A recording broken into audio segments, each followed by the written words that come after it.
বৃদ্ধ দেখে না, এ বৃদ্ধা দেখে না, এ গর্ভবতী মহিলা দেখে না, স্তন্যধাত্রী মা দেখে না, এ মুসাফির দেখে না। আশ্চর্য একটা ইবাদত যার নাম সালাত। এ বুড়ি দেখে না, এ বুড়া দেখে না, স্তন্যধাত্রী মা দেখে না, গর্ভবতী নারী দেখে না। যে যেভাবেই থাকুক, শুধু মাস বছরে 30টা দিন নয়, জীবনে একবার নয়, বুড়ি হোক ছড়ি হোক, যুবক হোক যুবতী হোক, গর্ভে সন্তান থাক আর না থাক, দুধ পান করা আর না করা, মুসাফির হোক আর না হোক, একটা মুসলিম নারী পুরুষের উপরে দৈনিক 5 বার সালাত আদায় করা ফরজ। এর নাম হলো সালাত। বুঝেননি মনে হয়? পেটে বাচ্চা আছে, ওটা নিয়েই সালাত। বাচ্চা হবে, হচ্ছে, এমন সময় তো ওয়াক্ত হয়ে গেছে এখনো হয়নি, ওভাবেই সালাত। আশ্চর্য ইবাদত সালাত, যেটা মানুষের কোনো ওজরই দেখে না, ওজরই নাই। আশ্চর্য একটা ইবাদত, কোনো ওজর চলবে না। কি ওজর?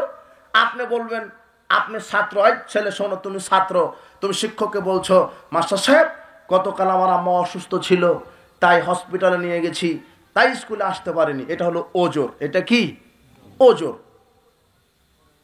গত মাস্টার সাহেব আপনাকে জিজ্ঞাসা করছে, তুমি গতকাল স্কুলে আসনি কেন? তখন আপনি ওজর দেখালেন, কি আমার মা অসুস্থ ছিল তাই সেবা করেছি। এটা হলো ওজর। কিন্তু সালাত এমন একটা ইবাদত, ওকে কি দিয়ে ওজর দেখাবেন?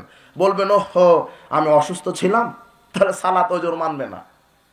পানি ছিল না তাই সালাত হয়নি, মানবে না। মুসাফির ছিলাম, সালাত আদায় করিনি, সালাত মানবে না। তো কি করতে হবে? গোসল ফরজ, পানি নেই। অজু করবেন, পানি নেই। পানি আছে, পরিষ্কার পানি নেই, অপরিষ্কার পানি, তাহলে ঠিক আছে, এখন তায়াম্মুম করেন। পানি দিয়ে অজু করে সালাত আদায় করতে হয়, অজু করে সালাত আদায় করতে হয়, পানি নাই, এখন তায়াম্মুম করেন। তায়াম্মুম পরিষ্কার মাটি দিয়ে করেন। অজু করে সালাত আদায় করতে হয়, পানি নেই। বলতে পারবেন না যে পানি নেই তাই সালাত আদায় করিনি। জি না, সালাত অজুর দেখছে না। পানি নেই, এখন সালাত বলছে পানি নেই, এখন মাটি দিয়ে তায়াম্মুম কর, তায়াম্মুম করে সালাত আদায় করো। পানিও নেই, মাটিও নেই, এখন সালাত বলছে পানি মাটি কিছুই লাগবে না, বিনা অজু বিনা তায়াম্মুমে সালাত আদায়। না, বোঝেননি মনে হয়? সালাত কোনো ওজুর দেখছে না আপনার। পানি নাই, কি হয়েছে? তায়াম্মুম, তায়াম্মুম করতে হয় মাটি দিয়ে, মাটিও নাই, এখন বিনা অজু বিনা তায়াম্মুমে, ওইভাবেই সালাত। আর অজু গোসল করা লাগবে না, এমনিতেই সালাত। পোশাক পরে সালাত আদায় করতে হয়, পরিষ্কার পোশাক নেই, অপরিষ্কার পোশাক দিয়েই সালাত। অপরিষ্কার পোশাক নেই, উলঙ্গ অবস্থাতেই সালাত, তাও সালাত। সালাতকে আপনি বলতে পারবেন না যে পোশাক ছিল না তাই আদায় করতে পারিনি। দাঁড়িয়ে সালাত আদায় করতে হয়, দাঁড়িয়ে অক্ষম, বসে পড়েন, বসে সালাত আদায় করতে হয়, বসে অক্ষম, শুয়ে শুয়ে পড়েন। শুয়ে শুয়ে কিভাবে সালাত আদায় করে? 2 পাটা কেবলার দিকে দিবেন, শুয়ে যাবেন। এরপরে আল্লাহু আকবার বলে তাকবীর তাহরিমা বাঁধবেন ইশারাতে, হাত পা কিছু নাড়া লাগবে না, আপনি শুয়ে আছেন, আল্লাহু আকবার। এরপরে সানা, সূরা ফাতিহা, অন্য একটি সূরা, আল্লাহু আকবার, সুবহানা রাব্বিয়াল আযীম। এখন কোথায় চলে গেছেন? রুকুতে। সামি আল্লাহু লিমান হামিদা, আল্লাহুম্মা রাব্বানা লাকাল হামদ, আল্লাহু আকবার, সুবহান রাব্বিয়াল আলা। কোথায় চলে গেলেন আবার? সেজদায়। অথচ আপনি কিন্তু শুয়ে আছেন, বুঝেননি মনে হয়? ইশারাতে সালাত। আল্লাহু আকবার, আল্লাহুম্মা আগফিরলি ওয়ারহামনি ওয়াজবুরনি ওয়াহদিনি ওয়াআফিনি ওয়ারযুকনি, আসসালামু আলাইকুম ওয়া রাহমাতুল্লাহ, আসসালামু আলাইকুম ওয়া রাহমাতুল্লাহ। অথচ আপনি শুয়ে আছেন, ইশারাতে কি হয়ে গেল? সালাত। তাও বলতে পারবেন না যে আমি বসে থাকতে পারি না, আমি দাঁড়াতে পারি না, তাই সালাত আদায় করতে পারছি না। জি না, হুঁশ থাকা পর্যন্ত সালাত। পাগল বেহুশ এর উপরে সালাত নেই, যতক্ষণ হুঁশ আছে। চিত হয়ে থাকেন, উপর হয়ে থাকেন, যেভাবে খুশি থাকেন, এরপরও সালাত, ইশারাতে হলেও সালাত। এই যুবক শোনো, তোমার দাদা দাদি অতি বৃদ্ধ অতি বৃদ্ধা, তোমার বাড়িতে তোমার দাদি আছে, বয়স 100 বছর, বয়স 90 বছর, তোমার দাদি পেশাব পায়খানা আটকিয়ে রাখতে পারে না। তোমার দাদি অজু করে যায় নামাজে যেই দাঁড়িয়েছে, ঝরঝর করে পেশাব বের হয়ে গেল। তোমার দাদি পেশাব আটকাতে পারে না, তোমার দাদা পেশাব আটকিয়ে রাখতে পারে না, সব সময় পেশাব পড়তে থাকে। তোমার দাদা বলতে পারবে না, তোমার দাদি বলতে পারবে না যে পেশাব সব সময় পড়তে থাকে। এই অপবিত্র অবস্থায় কি সালাত হবে? অপবিত্র শরীর নিয়ে কি সালাত হবে? জি না। সালাত তখন বলছে পেশাব করলো কি হলো, তোমার দাদি এদিকে পেশাবও করতে থাকবে, ওদিকে সালাত আদায় করতে থাকবে, আল্লাহ তোমার দাদির পুরো সালাত কবুল করে নেবেন। তাও সালাত কোনো মাপ নেই, ওজরই দেখবেন আশ্চর্য একটা ইবাদত সালাত নেন। এবার এদিকে তোমার দাদা পায়খানাও করবে, কি করবে, সালাত আদায় করবে। বুঝেননি মনে হয়? সালাত আশ্চর্য ইবাদত। এদিকে ওইভাবেই যে জায়নামাজ ওর উপরে পায়খানা করছে, অথবা যে চাদর আছে বিছানা আছে যেখানে তোমার দাদা বসে সালাত আদায় করে, এদিকে পায়খানাও করবে, এদিকে কিও করবে, সালাত আদায় করবে। তাও বলতে পারবেন না যে আমি পায়খানা আটকে রাখতে পারি না, পেশাব আটকে রাখতে পারি না, তাই সালাত আদায় করি না। আপনি মুনাফিক, আপনি মুসলিম নন, মরার সাথে সাথে জাহান্নাম। বিচার মাঠে আল্লাহ জিজ্ঞাসা করবে কেন জাহান্নামে আসছি, তখন ওরা বলবে, জাহান্নামেরা প্রথম পাপের কথা বলবে যে আমি সালাত আদায় করিনি। তাই এ ব্যাপারে কয়েক মিনিট পর একটু আপনার কাছে আসছি। সূরা ফাতিহা লাগে সালাত আদায় করতে। রাসূল সাল্লাল্লাহু আলাইহি ওয়াসাল্লাম বলছেন, লা সালাতা লিমান লাম ইয়াকরা বিফাতিহাতিল কিতাব, যে ব্যক্তি সূরা ফাতিহা পড়লো না তার সালাত হলো না। এক বেদুন লোক এসে বলছেন, আল্লাহর নবী আমি তো কিছুই জানি না, সালাতে কি পড়তে হয় কিছুই জানা নাই। তখন রাসূল সাল্লাল্লাহু আলাইহি ওয়াসাল্লাম বলছেন, তুমি শুধু সুবহানাল্লাহ বলো, আলহামদুলিল্লাহ বলো, লা ইলাহা ইল্লাল্লাহ বলো, আল্লাহু আকবার বলো, তাকবীর তাহরিমা দিয়ে বলো সুবহানাল্লাহ আলহামদুলিল্লাহ, রুকুতে গিয়ে বলো সুবহানাল্লাহ আলহামদুলিল্লাহ, সেজদাতে গিয়ে বলো সুবহানাল্লাহ আলহামদুলিল্লাহ, আল্লাহ তোমার পূর্ণ সালাত কবুল করে নেবেন। তাও করতেই হবে, বলতে পারবেন না আমি কিছুই জানি না। কিন্তু যে ব্যক্তি সূরা ফাতিহা জানে, সে যদি সূরা ফাতিহা না পড়ে তাহলে তার সালাত হবে না। কিন্তু যে কিছুই জানে না, তাকে অন্তত রুকু সেজদাকারীদের সাথে রুকু সেজদা করতে হবেই। সালাত কোন অবস্থাতে কি নাই, এর নাম সালাত। আপনাকে কি বোঝাতে পারলাম যে সালাতের গুরুত্ব কত? ইয়াতাসাআলুনা আনিল মুজরিমিন মা সালাকাকুম ফি সাকার। এই যে দেখেন, এইবারে আল্লাহ অপরাধীদেরকে জিজ্ঞাসা করবেন, হে অপরাধীরা, কি অপরাধ করে জাহান্নামে এসেছো? তখন অপরাধীরা বলবে যে আমরা সালাত আদায় করিনি। সালাত আদায় না করা হলো পাপের কাজ, অপরাধের কাজ। অথচ মনেই কিছু করে না যে আমি অপরাধে, আমি পাপী। শুধু মানুষ জানে যে ঘুষ খেলে মনে হয় পাপ হয়, সুদ খেলে মনে হয় পাপ হয়, নারীর সাথে জেনা করলে মনে হয় পাপ হয়, মদ পান করাটা মনে হয় পাপ, চুরি করাটাই শুধু পাপ, দুর্নীতি করাটাই শুধু পাপ। কিন্তু সালাত আদায় না করা যে পাপ, এটা মানুষ জানে। এই খুঁটিতে হলো পারে সুদখুর, ঘুষখুর, চোর, ডাকাত, দুর্নীতিবাজ, এই খুঁটিতে। আর এই খুঁটিতে বেনামাজি, আল্লাহর কাছে খারাপ হলো এই বেনামাজি। না, বুঝেননি মনে হয়। এবার আবার বলি আপনাকে, এই খুঁটিতে বেঁধে রেখেছেন শুয়োর। শুয়োর বুঝেন? শুকর। শুকর বলার দরকার নেই, এটা তো ভদ্র ভাষা হলো, বইয়ের ভাষা। বলবেন শুয়োর কি? এই খুঁটিতে শুয়োর, আর এই খুঁটিতে বেনামাজি। আল্লাহর কাছে শুয়োরের চাইতে বেনামাজি খারাপ। শুয়োরের একটা দাম আছে আল্লাহর কাছে, বেনামাজির কি নাই? মান তারাকা সালাতান মাকতুবাতান মুতাআম্মিদান ফাকাদ বারিয়াত জিম্মাতুল্লাহ, ফাকাদ বারিয়াত আলাইহি জিম্মাতুল্লাহ। রাসূল সাল্লাল্লাহু আলাইহি ওয়াসাল্লাম বলছেন, কেউ যদি ইচ্ছা করে এক রাকাত, এক ওয়াক্ত সালাত ছেড়ে ইচ্ছা করে, তার উপরে আল্লাহর কোনো দায়িত্ব থাকে না। এটা শুয়োরের উপর আল্লাহর দায়িত্ব আছে, ওকে খাওয়াবে, পরাবে। কিন্তু বেনামাজির উপরে আল্লাহ, বোঝেননি মনে হয়? বেনামাজি এত খারাপ। শুধু সুদ খেলেই পাপ হয় না, সালাত আদায় না করলেও কি হয়? পাপ হয়।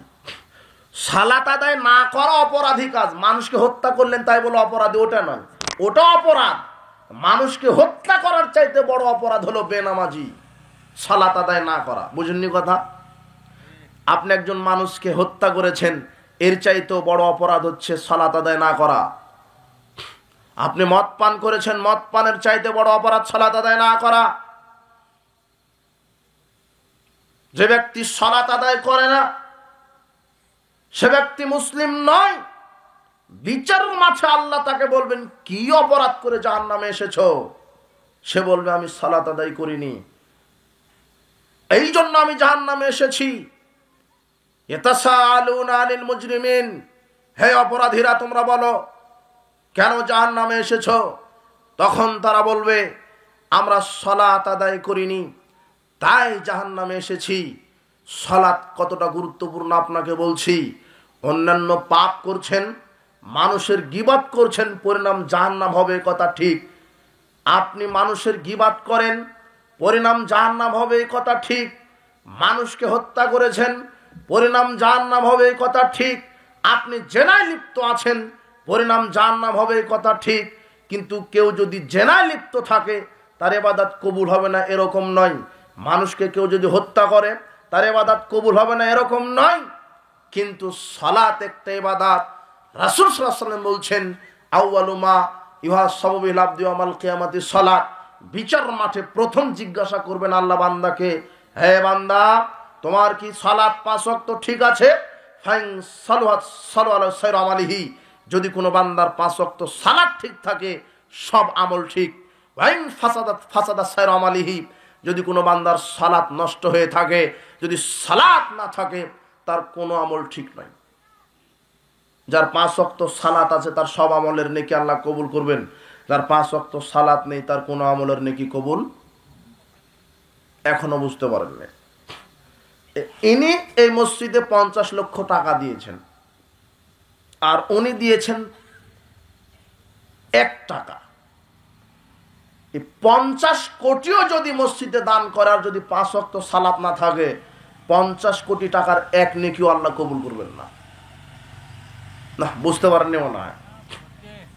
5 ওয়াক্ত সালাত যার নেই তার রমাদানের 30টা সিয়াম কবুল হবে না। 5 ওয়াক্ত সালাত যার নেই তার হজ আল্লাহ কবুল করবেন না। 5 ওয়াক্ত সালাত যার নেই তার কোরআন খতমের নেকি কবুল হবে না। 5 ওয়াক্ত সালাত যার নেই তার দানের নেকি কবুল হবে না। আমরা হলো আল্লাহর গোলাম। আমরা যেমন আল্লাহর গোলাম, সারা পৃথিবীতে যত আমল আছে সব হলো সালাতের গোলাম। আপনার সালাত ঠিক, সব আমল ঠিক। যার সালাত নেই তার কোনো আমল নেই। তো আপনি দান করে দানের ফজিলত শুনে জান্নাতে যে যাচ্ছেন কেন? অজুই জানা নাই আপনার। বুঝেননি কথা? আপনার তো অজুই জানা নাই, আপনি দান করে জান্নাতে যেতে যাচ্ছেন কেন? আপনার তো অজুই জানা নাই। জান্নাত অত সহজ? বলছে জান্নাতে যাবো না মানে 1 কোটি টাকা দিয়ে মসজিদ করে দিয়েছি। জান্নাতে যাবো না মানে রাস্তা, ব্রিজ, কালভার্ট করে দিয়েছি। বলছেন নেতাজি বলছে হুজুর এই আমি তো অনেক কাজই করি, কত মসজিদ মাদ্রাসা করে দিলাম, রাস্তা, কালভার্ট, ব্রিজ করে দিলাম, কিন্তু এই সালাতটা আদায় করতে পারি না। তো জান্নাত হবে না? জান্নাত মামুর বাড়ি? জি না, কোনো আমল কবুল হবে না যদি সালাত না থাকে। আগে সালাত। পৃথিবীতে আশ্চর্য ইবাদত 5 ওয়াক্ত সালাত, এরকম কঠিন ইবাদত দ্বিতীয়টা নাই। সবচাইতে কঠিন ইবাদত কি? সালাত। এরকম দ্বিতীয় কঠিন ইবাদত নাই। সালাত যতটা কঠিন ইবাদত, ভারী ইবাদত, এরকম কঠিন ইবাদত দ্বিতীয়টা নাই। 5 ওয়াক্ত সালাত দৈনিক ওয়াক্ত মতো আউয়াল ওয়াক্ত আদায় করা যত না কঠিন, অন্য কোনো আমল এত কঠিন নয়। তবে কাদের কাছে কঠিন নয়? যারা পরিপূর্ণ ইমানদার, যারা পরিপূর্ণ আল্লাহকে ভয় করে, তাদের কাছে সালাত কঠিন নয়, সহজ। বলছিলাম সালাতের গুরুত্ব। যারা সালাত আদায় করে না পরিণাম জাহান্নাম। যে কোনো মূল্যে সালাত আদায় করতে হবে। রাসূল সাল্লাল্লাহু আলাইহি ওয়াসাল্লাম বলছেন, এক সাহাবীকে বলছেন মা মানাকাং তুসাল্লিয়া মা'আন নাস আলাস্তা বিরাজুলিন মুসলিমিন। আজান হলো তারপরেও তুমি সালাতে গেলে না, তুমি কি মুসলিম নও? তখন সাহাবী বলছেন আমি তো বাড়ি থেকে সালাত পড়ে এসেছি, কেননা আমি মুসাফির ছিলাম, তাই আমি আর যাইনি। আচ্ছা ঠিক আছে। তো রাসূল সাল্লাল্লাহু আলাইহি ওয়াসাল্লামের ভাষাটা হলো এই যে আজানের পরে যারা মসজিদে গিয়ে সালাত আদায় করে না এরা মুসলিম না। বোঝেননি কথা? রাসূল সাল্লাল্লাহু বলছেন এই আজান হলো তুমি মসজিদে গেলে না, তুমি মুসলিম না নাকি? তারা মুসলিম না হলে কথা ছিল না, বসে থাকো। কিন্তু মুসলিম হলে তাকে দৈনিক কয় ওয়াক্ত আদায় করতে হবে? 5 ওয়াক্ত। রাসূলের গতিটা, রাসূল সাল্লাল্লাহু আলাইহি ওয়াসাল্লামের কথার গতিটা বলছেন এই আজান হলো তুমি মসজিদে গেলে না, তুমি মুসলিম না নাকি? যদি মুসলিম না হয় তাহলে ঠিক আছে, কিন্তু যদি মুসলিম হও তাহলে গেলে না কেন? তার মানে রাসূল সাল্লাল্লাহু আলাইহি ওয়াসাল্লামের যুগে যারা মুসলিম তারা প্রত্যেকেই সালাত আদায়, আর এখন যারা মুসলিম সবাই সালাত আদায় করে, তাই না? তাহলে ওরা মুসলিম? জি না। বেনামাজি এত খারাপ রে ভাই, এর মতো খারাপ দ্বিতীয় কোনো প্রাণী নাই। ও এত খারাপ, ও কুকুর, শ্রীগাল, বানর সবার চাইতে খারাপ। ও এত খারাপ বেনামাজি, ওকে বলেন নামাজের জন্য, বলছে কত নামাজিকে দেখলাম নামাজও পড়ে সুদও খাই, ঘুতা মারবে আপনাকে। যাও তোমরাই নামাজ পড়ো গিয়ে, আমার এখনো বয়স হয়নি, দাড়িতে পাক ধরুক, আমার নামাজ না ঠিক শিখতে পারে, আমার ইমান ঠিক আছে, তখন বলতে হবে যে আমার জুতাও ঠিক আছে। ও এত খারাপ, ও খোঁচা মারে। বেনামাজিদের একটা অভ্যাস আছে, বেনামাজিদের একটা বৈশিষ্ট্য আছে যে নামাজিদের দুষ্ত্রুটি খুঁজে বেড়ানো আর বলে বেড়ানো। ও নামাজ পড়ে, ও এই করে সেই করে, বুঝেননি? ও কুকুর শ্রীগালের চাইতে খারাপ। বেনামাজির কোনো জানাজা নাই, কি নাই? কোনো জানাজা নাই, ওর গোসল নাই, কাফন নাই। কুকুর মরে গেলে গন্ধ থেকে বাঁচার জন্য যেমন পুঁতে রাখতে হবে, বেনামাজিকে ওরকম কি রাখতে হবে? পুঁতে রাখতে হবে। জি না, এটা আপনি ফতোয়া দিতে পারবেন, আমার লাগবে না। আচ্ছা, জানাজার সালাত ফরজ না ফরজে কিফায়া? ফরজে কিফায়া, যে কোনো একজন আদায় করলেই পুরো সমাজের জন্য আদায় হয়ে যায়। আর 5 ওয়াক্ত সালাত নফল, তাই না? নফল, তো ফরজ হলে পড়ে না তো। তার মানে জানাজা কেউ যদি মারা যায়, দেখবেন মানুষের হোড়াহুড়ি কি, ও কিন্তু 5 ওয়াক্ত পড়ে না, জানাজায় যায়, তাই না? আবার জানাজায় যদি কেউ না যায়, তো তুই একটা মানুষ, অমুক মারা গেল জানাজায় গেলি না, বুঝেননি? অথচ ফরজ সালাতের জন্য মুয়াজ্জিন ডাকে, মসজিদে যায় না, এর জন্য কিছু বলে না। অথচ ফরজে কিফায়া একজন গেলেই হবে, শুধু ইমাম সাহেব যদি জানাজা পড়ে মাটি দিয়ে দেয়, পুরো সমাজবাসীর জন্য যথেষ্ট, কারো যাওয়া লাগবে না। জান কেন? নেকি হবে, তাই যে দোয়া করবে এই জন্য, এই তো। কিন্তু না গেলে আপনি পাপী হবেন না। কিন্তু ফরজ সালাত আদা না করলে মুসলমানই না, পাপী তো বহু দূরের কথা। অথচ সমাজের নীতি হলো যে তুই একটা মানুষ, অমুক মারা গেল জানাজায় গেলি না। আরে জানাজায় যাও ফরজে কিফায়া, আর 5 ওয়াক্ত সালাত ফরজ। তো যে লোকটা মারা গেল হলো বেনামাজি, কোনোদিন নামাজ পড়েনি, ও ফরজটাই পড়েনি, ফরজে কিফায়ার দরকার আছে? এজন্য তো মুক্তি হওয়া লাগবে না ফতোয়া দিতে। ও ফরজই পড়েনি, ফরজে কিফায়ার দরকার আছে? বিনা গোসল, কিসের বড়ই পাতা সুগন্ধি, বুঝেননি? কিসের কবর খনন, কুকুর পোতার মতো করে পুঁতে রাখতে হবে। ও মানুষই নয় বেনামাজি, কুকুর শ্রীগালের চাইতে খারাপ। এত খারাপ বেনামাজি। বর্তমান আরবি বিদ্বানগণ ফতোয়া দিচ্ছেন যে বেনামাজি কেউ যদি পশু জবাই করে, ওই গোশত খাওয়া হারাম। বেনামাজি বাপের সম্পদের ওয়ারিশ হতে পারবে না। বেনামাজি ছেলের সাথে মেয়ে বিবাহ দেওয়া হারাম। বেনামাজির সাথে মেয়ে বিবাহ দেওয়া কি হারাম? ও তো অমুসলিম, আপনি বিয়ে দিচ্ছেন কেন? ওকে মূল্যায়ন করছেন কেন? ওর মতো খারাপ সমাজে কেউ নাই। বেনামাজি এত খারাপ, বেনামাজির জানাজা চলবে না। এটা আরবি বিদ্বানগণ ফতোয়া দিচ্ছে। এই ফতোয়া তাও ঠিক আছে, 4 ইমাম যে ফতোয়া দিয়েছে বেনামাজির বেঁচে থাকারই অধিকার নাই। ইমাম মালিক, ইমাম শাফি বলছেন যে আজান শোনার পরে মসজিদে যায় না, হলো ফাসেক, ওকে দাওয়াত দিতে হবে। দাওয়াত দিয়ে দিয়ে যদি না আসে, তাহলে তাকে ফাঁসি দিতে হবে। দেশের মুসলিম সরকার তাকে ফাঁসি দিবে। ইমাম আবু হানিফা একটু নরম ভাষায় বলছেন জেলখানায় বন্দী করে রাখো। আর ইমাম আহমদ বিন হাম্বল বলছেন আজানের পরে যে 5 ওয়াক্ত সালাত আদায় করে না দাওয়াতের পরে, তাকে ছুরি দ্বারা জবহ করে দাও, ওর বেঁচে থাকারই সুযোগ নাই। দেশের মুসলিম সরকারে এই আইন বাস্তবায়ন করবে। দেশে যদি ইসলামিক কৃষ্টি কালচার চালু থাকতো, তাহলে বেনামাজি সব মেহমান খানায় থাকতো। বুঝেননি কথা? বেনামাজি এত খারাপ। বেনামাজি যে ইচ্ছা করে 1 ওয়াক্ত সালাত ছেড়ে দিল সে কাফের হয়ে গেল। মান তারাকা সালাত ফাকাদ আশরাকা, সে মুশরিক হয়ে গেল। যার সালাত নেই, তার দিন নেই, তার ঈমান নেই, তার মুসলমানিত্ব নেই। এটাই সালাফগণ বলছেন, এটাই আরবি বিদ্বানগণ বলছেন আমি যে মুসলিম তার প্রমাণ হবে সালাতে। বলছিলাম আশ্চর্য তিনটা পাপ আছে, যেই তিনটা পাপ করে মারা গেলে মুহাম্মদ সাল্লাল্লাহু আলাইহি ওয়াসাল্লাম সুপারিশ করবেন না। এক, কেউ যদি বেদাত করে মারা যায়। বেদাত মানে রাসূল সাল্লাল্লাহু আলাইহি ওয়াসাল্লাম যা করেননি সেটা ধর্মের নামে আপনি করছেন, ওটাই বেদাত। রাসূল সাল্লাল্লাহু আলাইহি ওয়াসাল্লাম যা করেননি সেটা আপনি করছেন। মেলাদ, কিয়াম, চেহলাম, কুলখানি এগুলি বিদআত। রাসূল সাল্লাল্লাহু আলাইহি ওয়াসাল্লাম সাহাবায়ে কেরাম করেননি, এগুলি চলবে না। ধর্মের নামে কত বেদাত আছে, ধর্মের নামে কত বেদাত চালু আছে সমাজে।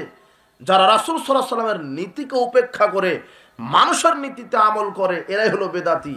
এদের জন্য বিচার মাঠে রাসূল সাল্লাল্লাহু আলাইহি ওয়াসাল্লাম বলছেন সৌকান সৌকান লিমান গায়রা বাদি, দূর হয়ে যাও, দূর হয়ে যাও।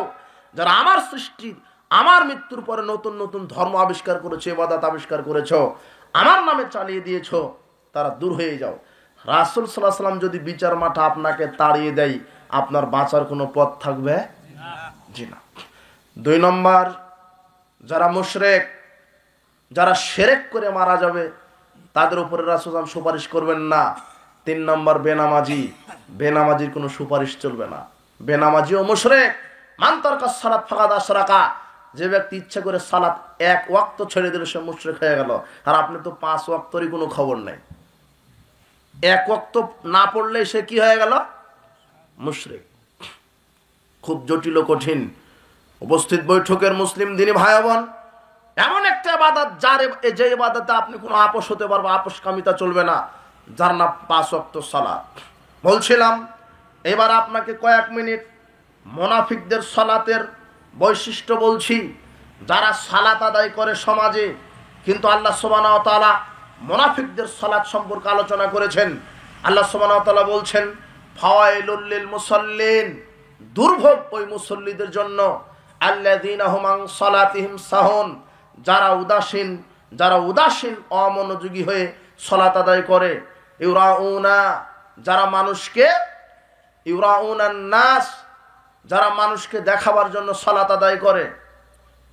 আল্লাযীনা হুম আন সালাতিহিম সাহুন, যারা উদাসীন সালাত থেকে। ফাওয়াইলুল লিল মুসাল্লিন, ওই সব মুসল্লিদের জন্য দুর্ভোগ যারা মানুষকে দেখাবার জন্য সালাত আদায় করে। সূরা নিসার 142 আয়াতে আল্লাহ বলছেন আইযা কামু ইলাস সালাতে কামু কুসালা ইউরাউনান নাসা ওয়ালা ইয়াযকুরুনাল্লাহা ইল্লা কালিলা, যারা মুনাফিকরা যখন সালাতে দাঁড়ায় শৈথিল্য ভারে দাঁড়ায়, অমনোযোগী হয়ে দাঁড়ায়, এদিক ওদিকে তাকায়, মনে হয় যেন তারা অন্য কাজ করছে, সালাতে মনোযোগ নেই। মুনাফিকরা যারা সালাত আদায় করে তারা ওয়াক্ত মতো সালাত আদায় করে না। মুনাফিকদের উপরে 2 ওয়াক্তের সালাত খুবই কঠিন। রাসূল সাল্লাল্লাহু আলাইহি ওয়াসাল্লাম বলছেন লাইসা সালাতুন আফকাল আলাল মুনাফিকিনা মিনাল ফাজর ওয়াল ইশা, মুনাফিকের উপরে 2 ওয়াক্ত সালাত খুবই কঠিন, ফজর এবং ইশা। ফজর এবং ইশা আপনি পাকা মুসল্লি তখন বোঝা যাবে যখন ফজরে জামাতে হাজির হবেন। জোহরে 20 জন, ফজরে ইমাম আর মুয়াজ্জিন। অবাক, ফজরে ইমাম আর কে? মুয়াজ্জিন। হলো মুনাফিক। যে ফজরে আসেনি সে কি? আর এই কথা মুহাম্মদ সাল্লাল্লাহু আলাইহি ওয়াসাল্লাম বলছেন। আব্দুল্লাহ বিন মাসউদ রাদিয়াল্লাহু আনহু বলছেন লাকাদ রাআইতুনা মা ইয়াতাখাল্লাফু আনিস সালাতি ইল্লা মুনাফিকুন, আমাদের সময়ে যারা জামাতে আসতো না তারা হলো মুনাফিক। যারা জামাতে সালাত আদায় করে না তারা কি? মুনাফিক। আজানের পরে রাসূল সাল্লাল্লাহু আলাইহি ওয়াসাল্লাম বলছেন আমার ইচ্ছা হয় যে ব্যক্তি আজান শোনার পরে বাড়িতে সালাত আদায় করছে, আমি কাউকে ইমামতির দায়িত্ব দিই, আগুনের মশাল ধরাই, তার বাড়িটা পুড়িয়ে দিয়ে আসি। আজানের পরে যে বাড়িতে সালাত আদায় করে তার বাড়ি কি করতে দিতে চেয়েছেন? পুড়িয়ে দিতে চেয়েছেন। আর আপনি সালাত আদায় করেন, বাড়িতে করেন। যেই ওয়াক্ত পড়েন শুধু জোহর আসর মসজিদে যান, এশার খবর নাই, ফজরের খবর নাই, আপনি হলো মুনাফিক। মুনাফিকদের উপরে কঠিন সালাত ফজর এবং এশা। অথচ রাসূল সাল্লাল্লাহু আলাইহি ওয়াসাল্লাম বলছেন লা ইয়ালামুনা মা ফিহিমা, যদি তারা জানতো ফজরের সাথে কত নেকি, লা তাওয়ালাহাবান, তারা হামাগুড়ি দিয়ে হলো জামাতে যেত। ফজর এবং এর সাথে যদি জানতো কত নেকি, তাহলে তারা হামাগুড়ি দিয়ে হলেও জামাতে যেত। যদি জানতো, বলা হয়নি কত নেকি, বলা হয়নি কত নেকি। তবে আপনাকে বোঝাতে গিয়ে বলছি যে এই জমিনের উপরে, জমিনের নিচে যত সম্পদ আছে, জমিনের নিচে, জমিনের উপরে তেলের খনি, স্বর্ণের খনি, মণিমুক্তার খনি যা আছে, দুনিয়াতে যা আছে, দুনিয়ার নিচে যা আছে, সব বিক্রি করলে যা হবে, ফজর এশার জামাতে হাজির হয়ে সালাত আদায় করলে তার চাইতে হাজার লক্ষ কোটি গুণ বেশি নেকি হবে। আপনি বলবেন এটা কিভাবে বললেন, এটা তো হাদিসে নেই। রাসূল সাল্লাল্লাহু আলাইহি ওয়াসাল্লাম বলছেন কেউ যদি ফজরের 2 রাকাত সুন্নাত আদায় করে তো সেটাই হলো দুনিয়ার ভিতরে যা আছে তার চাইতে উত্তম। তো সুন্নাতই যদি এত উত্তম হয় তো ফজরের কি হবে? বুঝেননি কথা? রাসূল সাল্লাল্লাহু আলাইহি ওয়াসাল্লাম বলছেন যদি কেউ জানতো ফজর এবং এশার জামাতে কত নেকি, তারা হামাগুড়ি দিয়ে হলেও জান্নাতে যেত। বর্তমানে ঢাকা গুলশানে 1 শতক জমির দাম 5 কোটি টাকা। ঢাকা পূর্বাচলে 1 শতক জমির দাম 1 কোটি টাকা। তো ওরকম তো পৃথিবীতে কত শতক জমি আছে, আর কত তেলের খনি আছে, কত স্বর্ণের খনি আছে, এই সব বিক্রি করলে যত নেকি হবে, ফজর এবং এশার জামাতে হাজির হলে তার চাইতে হাজার লক্ষ কোটি গুণ বেশি নেকি হবে। কিন্তু যায় না কেন? কে যায় না? মুনাফিক, মুনাফিকদের সালাত। আর একটা কি? যারা উদাসীন, এরাই মুনাফিক, যারা উদাসীন। রাসূল সাল্লাল্লাহু আলাইহি ওয়াসাল্লাম বলছেন মান সাল্লাল ইশা ফি জামাতিন, যে ব্যক্তি এশার সালাত জামাতে আদায় করলো, ফাকা আন্নামা কামা নিসফাল লাইল, সে যেন অর্ধরাত্রি সালাত আদায় করলো। ওমান সাল্লাস সুবহা ফি জামাতিন ফাকা আন্নামা সাল্লাল লাইলা কুল্লাহু, যে ব্যক্তি ফজরের সালাত জামাতে আদায় করলো সে যেন পুরো রাত সালাত আদায় করলো। রাসূল সাল্লাল্লাহু আলাইহি ওয়াসাল্লাম বলছেন মান সাল্লাল্লাহে আরবাউনা ইয়াওমান ইউদরিকুত তাকবীরাতুল উলা, যে কোনো মুসলিম নারী পুরুষ যদি জামাতে একটানা 40 দিন তাকবীরে উলার সাথে সালাত আদায় করে, কুতিবাত লাহু বারাতানে, আল্লাহ তাকে 2টা জিনিস থেকে মুক্তি দিবেন। 1 বারাতুন মিনান নার, আল্লাহ তাকে জাহান্নাম থেকে বাঁচিয়ে দিবেন। 2 বারাতুন মিনান নিফাক, আল্লাহ তাকে মুনাফিকি থেকে বাঁচিয়ে দিবেন। একটানা 40 দিন, 40 ওয়াক্ত, 40 দিন, একটানা 40 দিন কেউ যদি জামাতে তাকবীরে উলার সাথে আদায় করতে পারে, আল্লাহ তার উপরে জাহান্নাম হারাম করে দিবেন। কিন্তু এই মুনাফিকরা জামাতে আদায় করে না। করলেও মুনাফিকদের অনেক চরিত্র, একে তো জামাতে করে না, করলেও এরা অমনোযোগী। মুনাফিকরা সালাত আদায় করলেও ওয়াক্তকে প্রাধান্য দেয় না। কিসে প্রাধান্য দেয় না? চাকরিতে ব্যস্ত, ডিউটি করতে ব্যস্ত। ওয়াক্ত হয়ে গেছে 12:30, জোহরের টামারে আসরের সময় আছে না মুসল্লি? ওয়াক্ত হয়েছে 12:30, জামাত করছেন 2টায়, আবার আপনার ইচ্ছা মতো। সালাতের ওয়াক্ত কে নির্ধারণ করেছেন? ইন্নাস সালাতা কানাত আলাল মুমিনিনা কিতাবাম মাওকুতা, নিশ্চয় সালাত মুমিনের উপরে আল্লাহ ওয়াক্ত অনুযায়ী ফরজ করেছেন। আন্দাজ মতো পড়লে হবে না আপনার, যে এখন কেবল আজান দিল ওটা পড়ে নেব না আসরের সাথে, কেবল আজান দিল 1.5 ঘন্টা পরে পড়ে নেব, আসর রাগ দিয়ে পড়ে নেব। আপনার ইচ্ছা মতো। চাকরিতে ব্যস্ত, ব্যবসাতে ব্যস্ত, ক্রয় বিক্রয়ে খুব ব্যস্ত, ইচ্ছা মতো সালাত আদায় করছেন। জি না, আপনি হলো উদাসীন, সালাত থেকে অমনোযোগী। ফাওয়াইলুল লিল মুসাল্লিন, আল্লাহ বলছেন এরাই হলো ওয়াইল নামক জাহান্নামে যাবে। ইবনে মাসউদকে জিজ্ঞাসা করা হলো ওয়াইল নামক জাহান্নাম কি? তিনি বলছেন জাহান্নামের মধ্যে উঁচু উপাত্তকা আগুনের এই 5 ওয়াক্ত সালাত আদায় করবে ঠিক, কিন্তু যারা নিজের গতিতে সালাত আদায় করে, অমনোযোগী হয়ে সালাত আদায় করে, ওয়াক্ত অনুযায়ী সালাত আদায় করে না, এরা সালাত আদায় করার পরেও কোথায় যাবে? ওয়াইল নামক জাহান্নাম। আর এই কথা আল্লাহ বলছেন। এই কথা মানুষ আজকে যারা সালাত আদায় করে যে দুজন, তাও ওয়াক্তকে প্রাধান্য দেয় না। ও ব্যবসা বাণিজ্যে ব্যস্ত, ও চাকরিতে ব্যস্ত, কৃষিকাজে ব্যস্ত। যখন ওয়াক্ত হবে, চাকরি থেকে আধা ঘন্টার ছুটি নিতে হবে, ওয়াক্ত হয়ে যাবে, কৃষিকাজ বন্ধ করতে হবে, ওয়াক্ত হবে, ক্রয় বিক্রয় বন্ধ করতে হবে। মা বোন, আপনাকে বলছি, আপনি ঘরে রান্না বান্না করা নিয়ে ব্যস্ত থাকেন, ঘর ঝাড়ু দেওয়া নিয়ে ব্যস্ত থাকেন, কাপড় খাঁচা নিয়ে ব্যস্ত থাকেন। এই সাংসারিক কাজ করতে করতে আপনি জোহরের সালাত ওয়াক্ত মতো আদায় করতে পারেন না। আপনি জোহরের আসরের সাথে আদায় করেন, জিনা আপনার জন্য ওয়াইল নামক জাহান্নাম। ওয়াক্ত হয়ে যাবে 12:30, আজান হয়ে যাবে, ঘর ঝাড়ু দিচ্ছিলেন, ঘর ঝাড়ু দেওয়া বন্ধ থাকবে। রান্না করছিলেন, চুলা বন্ধ থাকবে। কাপড় খাচ্ছিলেন, কাপড় খাঁচা বন্ধ থাকবে। ভাত রান্না করছিলেন, তরকারি রান্না করছিলেন, রান্না বন্ধ থাকবে। ওয়াক্ত হয়েছে, অজু করে সালাত আদায় করেন। সালাতের পরে যেখান থেকে ঝাড়ু শেষ করেছিলেন, ঝাড়ু দেওয়া, সেখান থেকে শুরু করেন। যেখান থেকে রান্না করা শেষ করেছিলেন, বন্ধ করেছিলেন, আবার শুরু করেন। যেখানে কাপড় খাঁচা বন্ধ করেছিলেন, সেখান থেকে আবার শুরু করেন। এইভাবে ওয়াক্ত মতো সালাত আদায় করে সাংসারিক কাজ করতে করতে যখন শেষ হয়ে যাবে, তখন গোসল দিবেন। বোঝেননি কথা? সালাতের জন্য গোসল তো শর্ত নয়। হ্যাঁ, যখন বড় নাপাকি হবে তখন গোসল, কিন্তু আপনার বড় নাপাকি নেই, ওয়াক্ত হয়ে গেছে, অজু করে সালাত আদায় করেন। এরপরে সাংসারিক কাজ করে আসরের ওয়াক্তে গোসল দিয়ে আসরের সালাতটা ওয়াক্ত মতো আদায় করবেন। কিন্তু মহিলারা একবারে জোহরেরটা আসরের সাথে আদায় করতে চায়। ভাত রান্নার কাজে ব্যস্ত, ঝাড়ু দেওয়া নিয়ে ব্যস্ত, সাংসারিক কাজ নিয়ে ব্যস্ত, ছেলে মেয়ে নিয়ে ব্যস্ত, কাপড় খাঁচা নিয়ে ব্যস্ত। সাংসারিক এই কাজগুলি, হ্যাঁ মহিলাদের ব্যস্ততা আছে, এ কথাই ঠিক, কিন্তু ব্যস্ততা চলবে না। সালাতের ওয়াক্ত হলে ব্যস্ততা বন্ধ করতে হবে, ওয়াক্ত মতো সালাত আদায় করতে হবে। প্রয়োজন সেরে তারপরে গোসল দেন। সালাত আদায় করে সাংসারিক প্রয়োজন ছেড়ে তারপরে গোসল দেন। ওয়াক্ত মতো সালাত আদায় করতে হবে। শোনেন, যেই মসজিদগুলিতে ওয়াক্ত মতো জামাত হয় না, সেই মসজিদ, ওই জামাতে হাজির হওয়া যাবে না।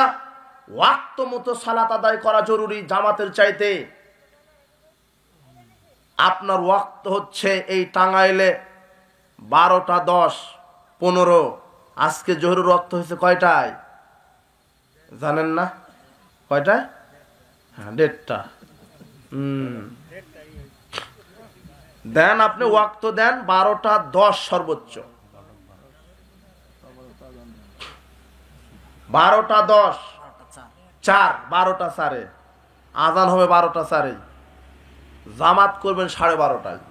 সময় কেন দিবেন? আজানের পরে অজু গোসল করবে, ব্যবসা থেকে ফিরবে, কৃষি থেকে ফিরবে, চাকরি থেকে ফিরবে, জামাতে সালাত আদায় করবে। 15-20 আধা ঘন্টা সময় দিলেন, কিন্তু ওয়াক্ত হলো 12:04, আজান দিলেন 1টায়, জামাত মেরে দিলেন 1:30টায়, 1.5 ঘন্টা পর। এই 1.5 ঘন্টার মধ্যে মৃত্যু আসতে পারে না? এখন আপনি তো আবার চালাক, বলবেন হুজুর আপনি বললেন 12:04 আজান হবে, 12:30টায় জামাত হবে, তো এর মধ্যে মৃত্যু আসতে পারে না? আপনি তো খুব চালাক, বলতে পারেন না আপনি? তো যারা 12:04 ওয়াক্ত হলো আর জামাত করছে 1:30টায়, কিন্তু যে ব্যক্তি আউয়াল ওয়াক্তে সালাত আদায় করে, 12:04 ওয়াক্ত হয়েছে ঠিক আছে, ওয়াক্ত হওয়ার সাথে সাথেও সালাতের প্রস্তুতি নেই, তাই না? আমাকে ওয়াক্ত মতো আদায় করতে হবে। চাকরি ছেড়ে দিল, ব্যবসা ছেড়ে দিল, কৃষিকাজ ছেড়ে দিল, ভাত রান্না ছেড়ে দিল, এখন অজু গোসল করে সালাতের কি নিচ্ছে? প্রস্তুতি নিচ্ছে। রাসূল সাল্লাল্লাহু আলাইহি ওয়াসাল্লাম বলছেন, যারা সালাতের প্রস্তুতি নেয় ওরা সালাতের মধ্যেই থাকে, কিন্তু যারা 1:30টায় মারছে এরা সালাতের প্রস্তুতি নিচ্ছে। ও যে কেবল আজান হলো, ব্যবসা আরো চালিয়ে যায় 1 ঘন্টা, তাই না? বুঝেননি কথা? ওয়াক্ত মতো সালাত আদায় করতে হবে। একটু আগে আপনি শুনলেন, জামাতে যারা সালাত আদায় করে না তারা মুনাফিক, তাদের বাড়ি পোড়াতে হবে। এটা কোন জামাত? যেই জামাত ওয়াক্ত মতো আদায় করা হয়, যেই জামাত আউয়াল ওয়াক্তে আদায় করা হয়। কিন্তু যেই মসজিদগুলিতে ওয়াক্তকে মেরে ফেলে দেওয়া হয়, সহিহ মুসলিমের 1497 নম্বর হাদিস, হাদিসটা মিশকাতে আছে 600 নম্বর হাদিস। রাসূল সাল্লাল্লাহু আলাইহি ওয়াসাল্লাম আবু জার গিফারিকে বলছেন, আবু জার কাইফা আনতা ইযা কানাত আলাইকা উমারাউ ইউআখিরুনা সালাতা ওয়াক্তাহা আও ইউমিতুনা সালাতা ওয়াক্তাহা। হে আবু জার, যখন কিছু লোক, সমাজের নেতারা আর মসজিদ কমিটির সদস্যরা সালাতকে ওয়াক্ত থেকে সরিয়ে নিয়ে যাবে, সালাতকে ওয়াক্ত থেকে মেরে ফেলবে, ওয়াক্ত মতো আদায় করবে না, ওয়াক্ত হবে 12টায়, জামাত করবে 1:30 2টায়, তখন তুমি কি করবে? তখন আবু জার বলছে, ফামাতা মরুনি, আপনিই বলেন কি করব? তখন রাসূল সাল্লাল্লাহু বলছেন, সল্লি সলাত আলি ওয়াক্তেহা, তুমি একাকী ওয়াক্ত মতো সালাত আদায় করে নাও। যারা সালাতকে ওয়াক্ত মতো করবে না, জামাত করবে না, তুমি একাকী সালাত ওয়াক্ত মতো আদায় করে নাও। ফাইন আদরাকতাহা যালিক, যদি ফাইন আদরাকতা মাহুম, এরপরে যদি তুমি তাদের সাথে সালাত আদায় পাও, করে নাও। ফাইন নাহালাকা নাফিলাতুন, এটা তোমার জন্য নফল হবে। শোনেন, ওয়াক্ত মতো একাকী উত্তম দেরিতে জামাতে সালাত আদায় করার চাইতে। বুঝেননি কথা? যেখানে আউয়াল ওয়াক্তে জামাত হচ্ছে ওখানে যাওয়া ফরজ, ওই জামাতে না গেলে আপনি মুনাফিক। কিন্তু যারা 1:30 2টায় ওয়াক্তকে মেরে ফেলে সালাত আদায় করছে, ওই জামাতে যাওয়া নফল, গেলে নফল হবে, কিন্তু আপনার একাকী বাড়িতেই পড়া ফরজ। কি মতো? ওয়াক্ত মতো। এটা রাসূল বলছেন, তুমি ওয়াক্ত মতো একাই পড়ে নিও। যখন সমাজের নেতারা ওয়াক্তকে মেরে ফেলবে, তুমি কি করবে? ওয়াক্ত মতো একাই পড়ে নেবে। মুসনাদ আহমদ খুলেন, 3601 নম্বর হাদিস। রাসূল বলছেন, ফাসল্লু ফি বুয়ুতিকুম ফিল ওয়াক্তি, তোমরা বাড়িতে আউয়াল ওয়াক্তে সালাত আদায় করে নাও, এরপরে মাঠে চলে যাও। তোমাদের জন্য জামাতে হাজির হওয়া তখন নফল। কোন জামাত? যেই জামাত দেরিতে করছে। বুঝেননি কথা? কিন্তু ওই জামাতে অ্যাটেন্ড হওয়া ফরজ, না হলে মুনাফিক হবেন। যে এখন আপনার মসজিদে ওয়াক্ত মতো সালাত আদায় করা হয়, যদি হয় আলহামদুলিল্লাহ, আর যদি না হয় ওয়াক্তকে প্রাধান্য দেন। ওয়াক্ত মতো আউয়াল ওয়াক্তে সালাত আদায় করতে হবে।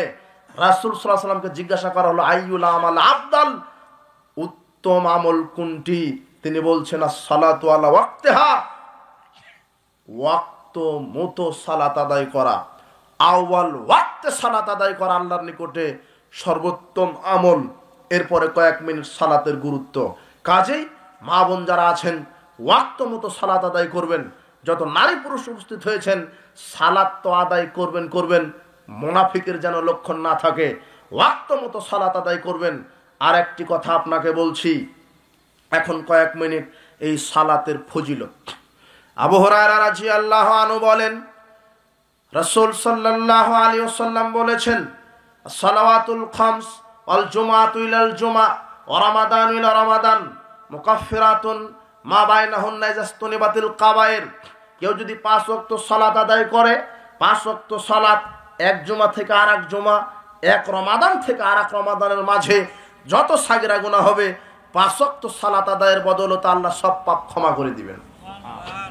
আবু হুরায়রা রাদিয়াল্লাহু আনহু বলছেন, রাসূল সাল্লাল্লাহু আলাইহি ওয়াসাল্লাম বললেন, আরাইতুম লাউ আন্না নাহরান বিবাবি আহাদিকুম ইয়াগতাসিলু মিনহু কুল্লা ইয়াউমিন 5 মাররাত। শোনো সাহাবারা, তোমাদের বাড়ির নিচে যদি পুকুর থাকে, নদী থাকে, নামার থাকে, সেখানে যদি তোমরা দৈনিক 5 বার গোসল দাও, হাল ইয়াবকা মিন দারানি শায়উন, তাহলে কি তোমাদের গায়ে কি কোনো ময়লা থাকে? সাহাবীগণ বলছেন, না, আমাদের গায়ে ময়লা থাকে না। রাসূল সাল্লাল্লাহু বলছেন, মাসালুস সালাওয়াতিল খামস, হ্যাঁ, 5 ওয়াক্ত সালাতের দৃষ্টান্ত এরকম, ইয়ামহুল্লাহু বিল খাতায়া, যে ব্যক্তি 5 বার গোসল দিলে গায়ে যেমন ময়লা থাকে না, ঠিক 5 বার সালাত আদায় করলে তার আমলনামাতে কোনো গুনাহ থাকে না। আবু কাতাদা রাদিয়াল্লাহু আনহু বলছেন, রাসূল সাল্লাল্লাহু আলাইহি ওয়াসাল্লাম বলছেন, আশ্চর্য একটা আমল, যে আমলের ব্যাপারে আল্লাহ ওয়াদা দিয়েছেন, কোন আমল করলে আল্লাহ ওয়াদা দিবেন জান্নাতের, এরকম হাদিস নেই। অন্য আমল, সিয়াম পালন করলে জান্নাত হয়, কিন্তু আল্লাহর ওয়াদা নেই। হজ কবুল হলে জান্নাত হয়, আল্লাহর ওয়াদা নেই। যাকাত দিলে জান্নাত হয়, আল্লাহর ওয়াদা নেই। কোরআন তেলাওয়াত করলে জান্নাত হয়, কিন্তু আল্লাহর ওয়াদা নেই। একমাত্র আমল আল্লাহ ওয়াদা করেছেন। আল্লাহ সুবহানাহু ওয়া তাআলা বলছেন, ইয়া মুহাম্মদ ইন্নী ফারাজতু আলা উম্মতি খামসা সালাওয়াত, হে মুহাম্মদ সাল্লাল্লাহু আলাইহি সাল্লাম, আমি আপনার উম্মতের উপরে 5 ওয়াক্ত সালাত ফরজ করেছি।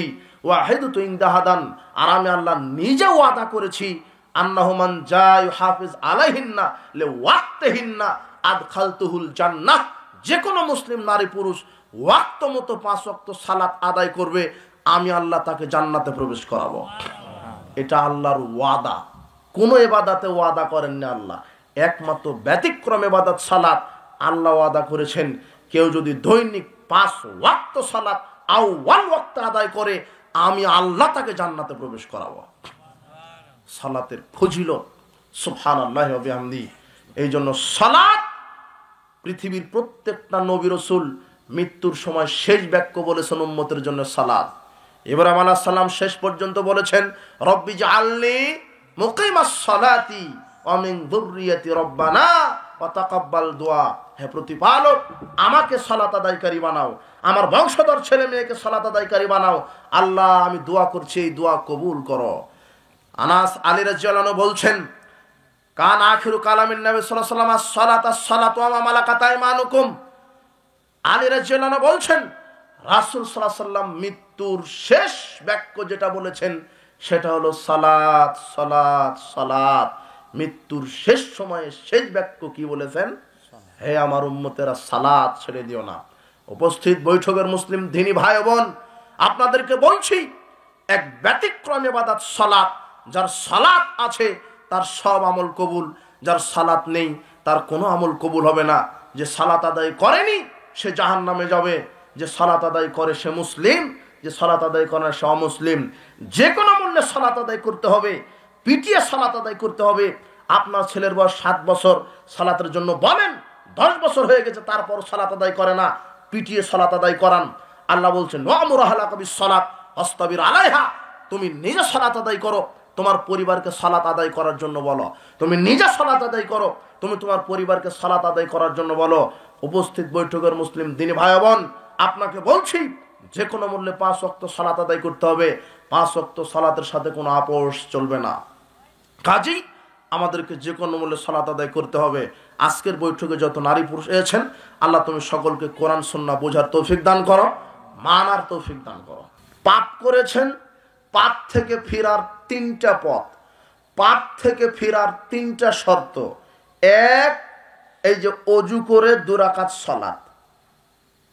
পাপী এখন পাপ থেকে তওবা করবেন, তো পাপ থেকে তওবা করার 3টা শর্ত।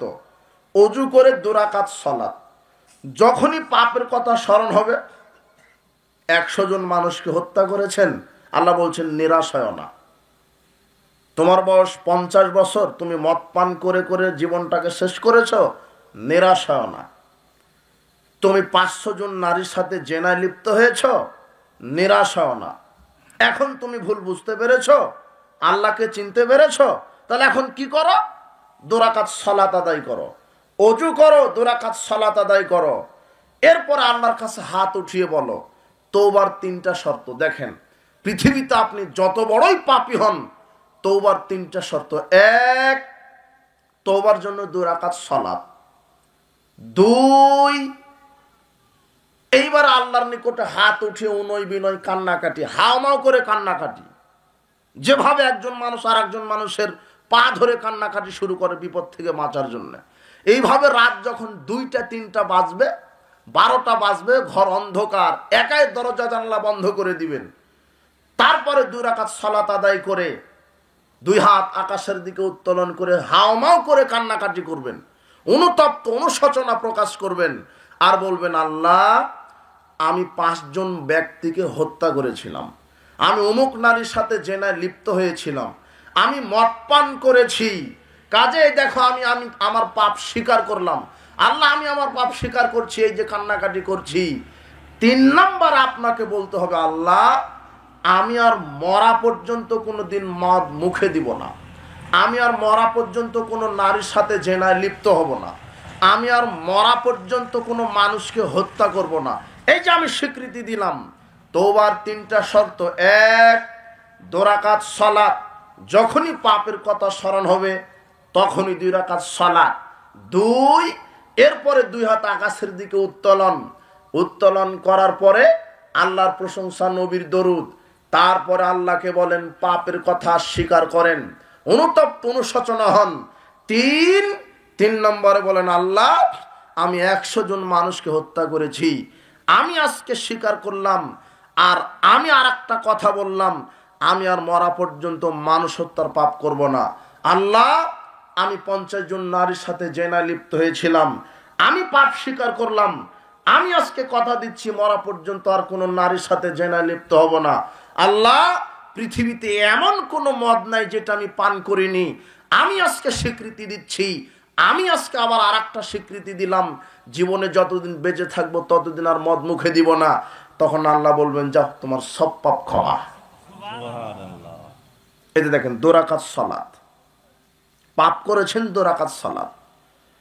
আবু হুরায়রা রাদিয়াল্লাহু আনহু বলছেন, রাসূল সাল্লাল্লাহু আলাইহি ওয়াসাল্লাম বলেছেন, ইয়ানজিলু রাব্বুনা তাবারাকা ওয়া তাআলা কুল্লা লাইলাতিন ইলা সামাইদ দুনিয়া হিনা ইয়াবকা সুলুসুল লাইলিল আখির। আল্লাহ সুবহানাহু ওয়া তাআলা প্রত্যেক রাত্রের শেষ তৃতীয়াংশে 7 আকাশের উপর থেকে প্রথম আসমানে নেমে আসেন। ইউনাদি মুনাদিন, আল্লাহ প্রথম আসমানে নেমে এসে আহ্বান করতে থাকেন, পৃথিবীর বান্দা বান্দিকে ডাকতে থাকেন, বলে মাইয়াদুনি ফাস্তাজিব লাহু, কে আমাকে ডাকে আমি আমার ডাকে সাড়া দিব। মায়াস্তাগফিরুনি ফাগফির লাহু, কে আমার কাছে ক্ষমা চাই আমি তার পাপ ক্ষমা করে দিব। মাইয়াসআলুনি ফাউতিয়াহু, কে আমার কাছে কিছু চাই আমি তাকে তাই দান করব। পৃথিবীতে আশ্চর্য 3টা সময় আছে, যেই 3টা সময়ে যে যা চাইবে আল্লাহ তাকে তাই দান করবেন। রাসূল সাল্লাল্লাহু আলাইহি ওয়াসাল্লাম বলছেন, পৃথিবীতে আশ্চর্য কয়েকটা জায়গা আছে, যেই জায়গাতে যে যা চাইবে আল্লাহ তাকে তাই দান করবেন। তার এখন রাসূল সাল্লাল্লাহু আলাইহি ওয়াসাল্লাম বলছেন, কেউ যদি কোনো মাজলিসে বসে আল্লাহর প্রশংসা করে, তাসবিহ পাঠ করে, আর মাজলিসে বসা অবস্থাতে আল্লাহর কাছে এখন যা চাইবে আল্লাহ তাকে তাই দান করবেন। সুবহানাল্লাহ। মাজলিসে বসে কিছু চাইতে হয়, বলবেন, আল্লাহ আমার বাপ মারা গেছে, বাপকে ক্ষমা করো। আমার মা মারা গেছে, আমার মাকে ক্ষমা করো। বলবেন, আল্লাহ আমার বাপ মা অসুস্থ, সুস্থতা দান করো। আল্লাহ আমার ছেলে পরীক্ষার্থী, পরীক্ষা ভালো করে দাও। আল্লাহ আমি নিজে অসুস্থ, আমাকে সুস্থতা দান করো। আল্লাহ আমাকে জান্নাত দাও। আল্লাহ আমি কৃষক, আমার কৃষিতে বারাকা দাও। আল্লাহ আমি ব্যবসায়িক, আমার ব্যবসাতে বারাকা দাও। আল্লাহ আমি চাকরিজীবী, চাকরিতে প্রমোশন দাও। এখানে কিছু বসে কি করতে হবে? আল্লাহর কাছে চাইতে হবে। যে চাইবে, যে যা চাইবে আল্লাহ তাকে তাই দান করবেন। এটা হলো এখন এই সময়ে এখানে কিছু চাইতে হয়। 2 নম্বর জায়গা হলো জুমার দিন। রাসূল সাল্লাল্লাহু আলাইহি ওয়াসাল্লাম বলছেন, জুমার দিন এমন একটা দিন, এই দিন আদমকে আল্লাহ তৈরি করেছেন, এই দিন তাকে পৃথিবীতে নামিয়ে দিয়েছেন, এই দিন তার মৃত্যু হয়েছে, এই দিন তার তওবা কবুল করা হয়েছে, এই দিনই কিয়ামত হবে।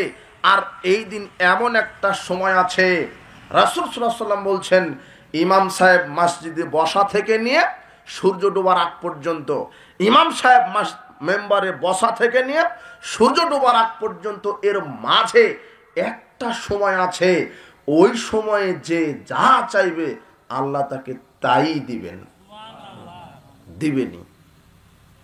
3 নম্বর জায়গা কোনটা? ওই যে রাত্রে 12টা 1টার সময় ঘুম ভেঙে গেছে, এখন আপনাকে কিছু দেওয়ার জন্য আল্লাহ নিচে নেমে এসেছেন আপনাকে কিছু দিবেন বলে, অথচ আল্লাহর ঠেকা বাঁধেনি। বুঝেননি মনে হয়? আপনার ঠেকা বেঁধেছে, তাই তো আপনি নেতার কাছে দৌড়ে গেছেন যে 5 লক্ষ টাকা দেন, মসজিদ করা লাগবে, তাই না? ওকে না বললে কিন্তু দিত না।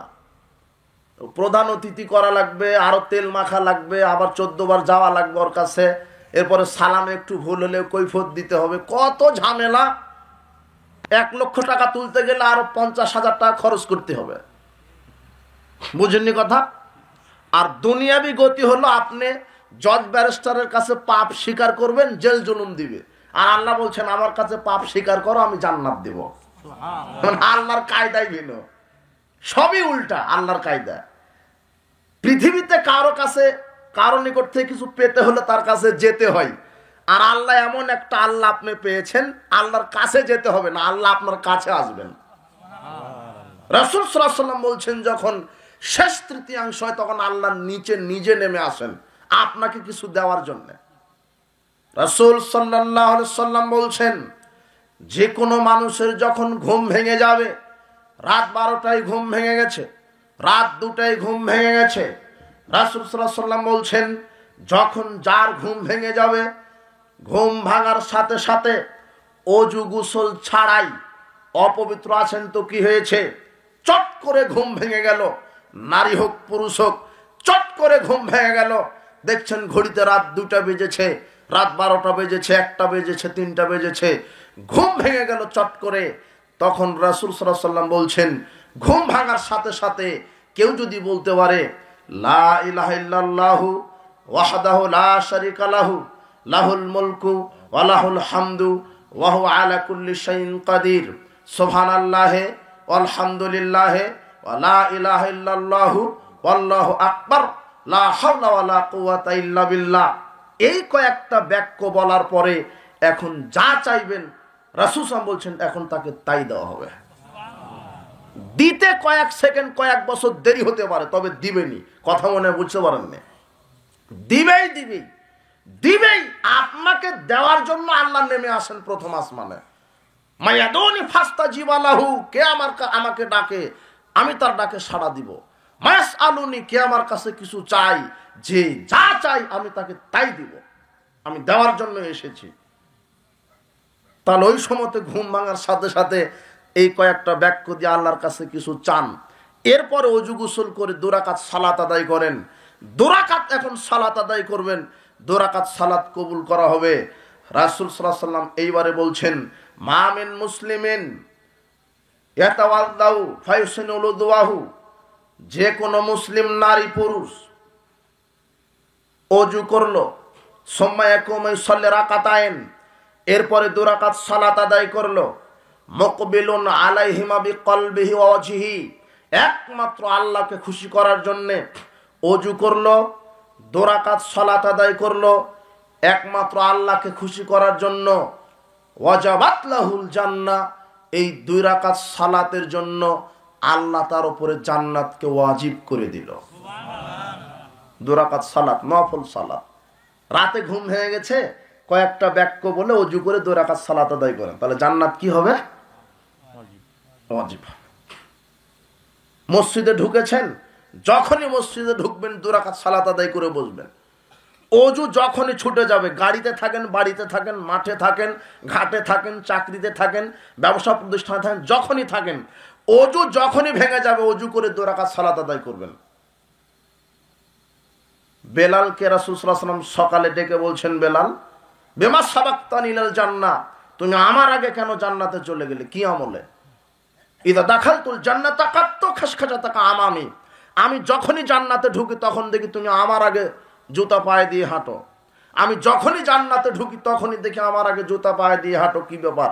তখন বেলাল বলছে, রাসূলুল্লাহ ইয়া রাসূলুল্লাহ ইদা আযানতু, নফল সালাত আদায় করবে আর অজু করার পরে 2 রাকাত নফল সালাত আদায় করবে, এই 2টা আমলই তাদেরকে জান্নাতে নিয়ে চলে যাবে। তাহলে করেন, আপনি করেন এই 2টা আমল, অজু করেন, 2 রাকাত সালাত আদায় করেন, আর 2 রাকাত সালাত আদায় করার পর আল্লাহর কাছে কিছু চান। বলছিলাম যে সালাত এমন একটা ইবাদত, অন্য কোন ইবাদত আল্লাহকে এত ডাকা যায় না সালাত দিয়ে যত না ডাকা যায়। সালাত ব্যতিক্রম ইবাদত। একজন মানুষের উপরে কালেমা শাহাদাত পাঠ করার পরেই সালাত ফরজ হয়। আব্দুল্লাহ বিন আব্বাস রাদিয়াল্লাহু আনহু বলছেন, লাম্মা বাসান নবী সাল্লাল্লাহু আলাইহি ওয়াসাল্লাম মুআজান ওয়া নাহল ইয়ামান, রাসূল সাল্লাল্লাহু আলাইহি ওয়াসাল্লাম যখন মুআজ বিন জাবালকে ইয়ামানে পাঠিয়ে দিলেন, রাসূল সাল্লাল্লাহু আলাইহি ওয়াসাল্লাম বলছেন, মুআজ ইন্নাকা আলা তাকদামু মিন কওমিন আহলিল কিতাব, তুমি আহলে কিতাবদের নিকটে যাচ্ছ, ওরা ইহুদি খ্রিস্টান। ফালিয়াকুন আওয়ালা মা তাদউহুম ইলা আইয়ুহিদুল্লাহ তাআলা, তুমি তাদেরকে প্রথমে কালেমার দাওয়াত দিবে, তাওহীদের দাওয়াত দিবে। ফাইদা আরাফু যালিক, যখন কালেমা শাহাদাত পাঠ করে মুসলিম হয়ে যাবে তখন তাদেরকে বলবে এখন তোমাদের উপরে দিনে রাতে 5 ওয়াক্ত সালাত ফরজ। কালেমা পড়ার সাথে সাথেই সর্বপ্রথম যেই আমলটা একজন ব্যক্তির, একজন পুরুষ একজন নারীর উপরে ফরজ হয়, সেই আমলটা কি? সালাত। কত মানুষ কালেমা পড়েছে কিন্তু সালাত আদায় করে না, এরা মুসলিম না। 5 ওয়াক্ত সালাত যার নাই সে মুসলিম না। কালেমা পড়ার সাথে সাথে একজন মুসলিমকে 5 ওয়াক্ত সালাত আদায় করতেই হবে। সালাত এমন একটা ইবাদত, সব ইবাদত আল্লাহ দুনিয়াতেই দিয়েছেন জিবরাইলের মাধ্যমে, আর 5 ওয়াক্ত সালাত আল্লাহ উপহার দিয়েছেন নবীকে 7 আকাশের উপরে। রাসূল সাল্লাল্লাহু আলাইহি সাল্লামকে মেহমান হিসেবে দাওয়াত দিয়ে নিয়ে গিয়ে সালাত দিয়েছেন, বলছেন যে আমি তোমাকে 50 ওয়াক্ত দিলাম। মুসার সাথে দেখা হয়, বলছে তোমার উম্মত পারবে না 50 ওয়াক্ত, কমিয়ে নিয়ে আসো। 2 বার 3 বার গেল, কমাতে কমাতে বলছেন ঠিক আছে 5। তবে আল্লাহ বলছেন শোনো, আমি আল্লাহ যেটা বলেছি সেটাই থাকবে। আমি 50 ওয়াক্ত সালাত ফরজ করেছি কথা ঠিক, তবে আমি আমার দয়ার বিকাশ আমি কমিয়ে 5 ওয়াক্ত দিলাম, যেহেতু তোমার উম্মত পারবে না। কিন্তু যেই উম্মত দৈনিক 5 ওয়াক্ত সালাত আদায় করবে, আমি আল্লাহ তাকে 50 ওয়াক্তেরই নেকি দিব। আল্লাহর কত দয়া।